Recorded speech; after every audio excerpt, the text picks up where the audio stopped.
கர்த்தருடைய பரிசுத்த நாமத்திற்கு ஸ்தோத்திரம்.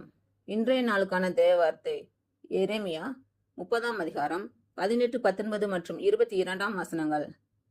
கர்த்தர் சொல்கிறது என்னவென்றால், இதோ நான் யாக்கோபுடைய கூடாரங்களின் சிறையிருப்பை திருப்பி அவன் வாசஸ்தலங்களுக்கு இரக்கம் செய்வேன்.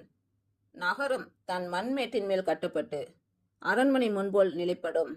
அவைகளிலிருந்து ஸ்தோத்திரமும் ஆடல் பாடலின் சத்தமும் புறப்படும். அவர்களை வர்த்திக்க பண்ணுவேன், அவர்கள் குறுகி போவதில்லை. அவர்களை மகிமைப்படுத்துவேன், அவர்கள் சிறுமைப்படுவதில்லை.